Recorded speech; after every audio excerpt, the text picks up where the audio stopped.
বাবা খামেনির চেয়েও 10 গুণ বেশি কঠোর ছেলে মোস্তফা, যেন সত্যিকারের বীরপুরুষ। খামেনির মৃত্যুর পর ইরান এখন এমন জায়গায় দাঁড়িয়ে গেছে যেখানে রাগ আর প্রতিশোধের সিদ্ধান্ত চালাচ্ছে। যুক্তরাষ্ট্র ইসরায়েলের যৌথ হামলায় সর্বোচ্চ নেতা মারা যাওয়ার পর তেহরানের ভেতরে আর ধৈর্য ধরে কথা বলার জায়গা নেই। এখন সবাই চাচ্ছে বড় জবাব, দ্রুত জবাব, ভয় ধরিয়ে দেওয়া জবাব। এই পরিস্থিতিতে যদি খামেনির ছেলে মোস্তফা ক্ষমতার সামনে চলে আসে, তাহলে কূটনীতি আরো পিছিয়ে যাবে, সামরিক সিদ্ধান্ত আরো সামনে আসবে, আর পুরো মধ্যপ্রাচ্য নতুন করে আগুন জ্বলবে। কারণ মোস্তফা নাম উঠলেই একটা ধারণা ঘোরে, সে বাবার মতো হিসাবি ধৈর্যের মানুষ নয়, সে বেশি কড়া, বেশি কঠোর, আর ক্ষমতা ধরে রাখতে গেলে আরো ভয়ঙ্কর ভাবে নামবে। খামেনির মৃত্যুর পর ইরানের ক্ষমতার ভেতরে যে নড়াচড়া শুরু হয়েছে, সেটাকে এখন সবাই উত্তরসূরি যুদ্ধ হিসেবেই দেখছে। এই সময়টাই সবচেয়ে বিপজ্জনক, কারণ দেশের ভেতরে নিরাপত্তা বাহিনী, গোয়েন্দা বলয়, কট্টরপন্থী গোষ্ঠী সবাই একসঙ্গে শক্ত অবস্থান নেয়, কেউ ছাড় দিতে চায় না।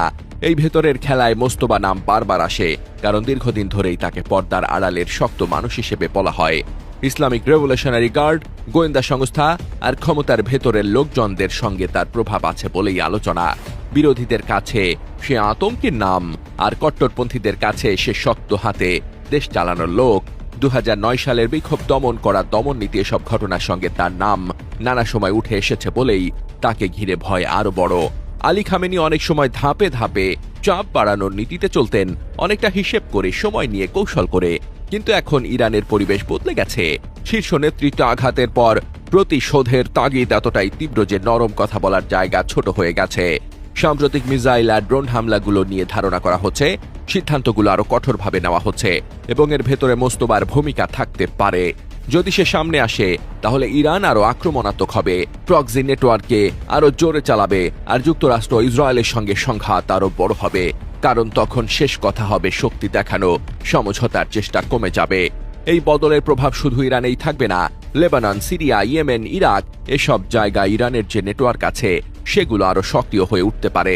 উপসাগরীয় দেশগুলোর উপর চাপ বাড়বে, কারণ যেখানেই উত্তেজনা বাড়ে, সেখানেই বন্দর, বিমানবন্দর, তেল অবকাঠামো সব ঝুঁকির মধ্যে পড়ে।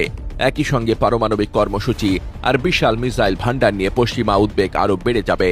নতুন নেতৃত্ব যদি কঠোর হয়, তাহলে নিষেধাজ্ঞা, পাল্টা চাপ, সামরিক প্রস্তুতি সবই বাড়তে পারে, আর এতে আগুন আরো ছড়িয়ে পড়ার সুযোগ তৈরি হয়। ডেস্ক রিপোর্ট, বার্তা বাজার।